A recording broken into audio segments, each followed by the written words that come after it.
going to do when covering a book with a Mylar cover is to determine which size of Mylar you're going to be using, and you of course use the book itself to make that determination, and you want to leave enough of the excess here for folding up and containing the book in its cover.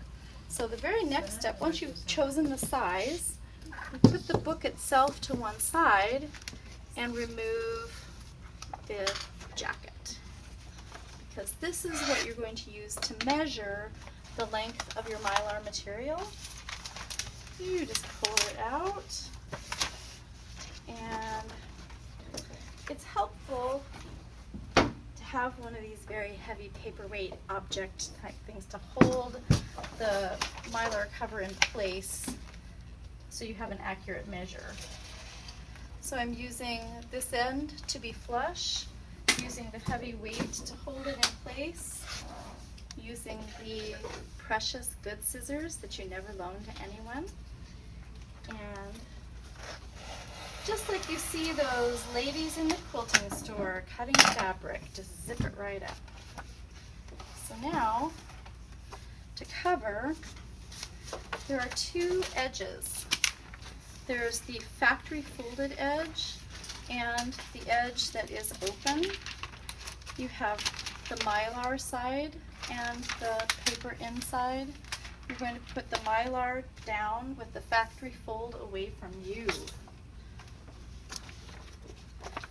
Each book jacket has a top and a bottom. The bottom of the jacket is going to go up against the factory fold. So you turn the book jacket upside down and place it down on the top, lifting up the white and using, it's hard to see what I'm doing, but underneath I'm using the back of my hand as a brace against the bottom of this Mylar to hold it in place while I'm wiggling the book jacket in to be snug on that factory folded crease. So now I'm going to do that, but you won't see it necessarily. But I am using the back of my hand to wiggle that in, and because I used the jacket to measure, it should be an exact fit. Again, using the heavy weight to hold everything in place, I now find the some of these Mylar covers come with perforated edges, some do not. It's not a big deal either way. You're just going to fold up, either using the perforated edge, but you want to be just slightly above the bottom. If you're slightly below, it might pucker and show on the bottom of your book when it's covered. So starting from the center, I'm using again part of my hand as a brace to kind of gently pull this Mylar. It's uncreased at this point, to keep it snug, and then I use a creasing tool to get a good edge initially here as I'm pulling. Again, I'm using one hand to pull and tug and the other to crease and fold all the way either side, and then again coming back into it using one hand to hold it. I need tape.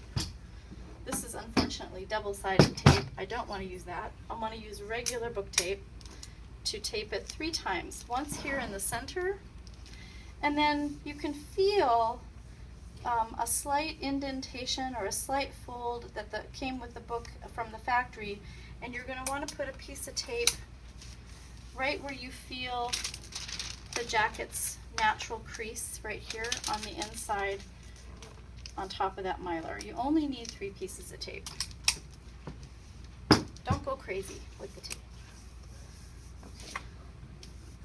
Right here. Alright, so now you have covered the book jacket with the Mylar, but now you're going to get ready to put this onto the book, and you want to find just one side along the spine. You can either choose the top edge or the bottom edge, it doesn't matter, but you're going to use your creasing tool to give it one sharp crease, and that helps it nestle into the book very easily.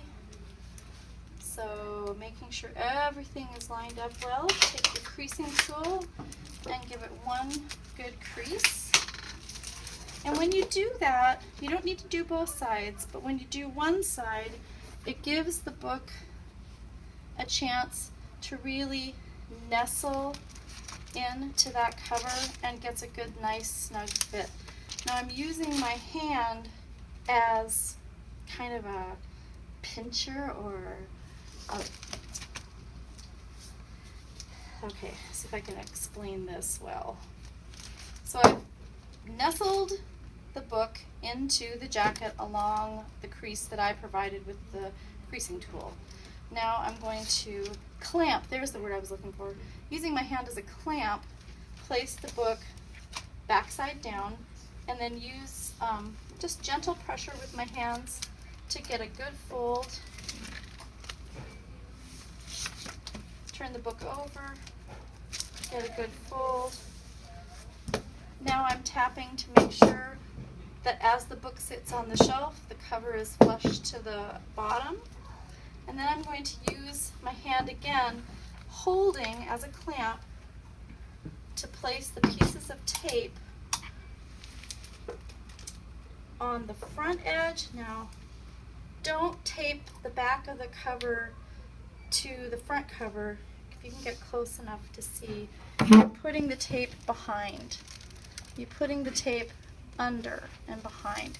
And then I have not let go with this hand. I'm still holding on to it tightly. I flip the book around and do the other side.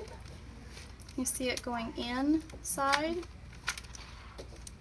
This should be loose.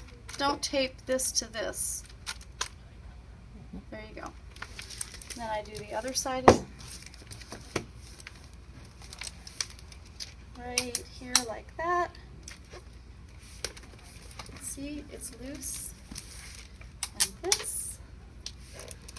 And your book is covered. Voila! Thank you, Mrs. You're Stanton. very welcome.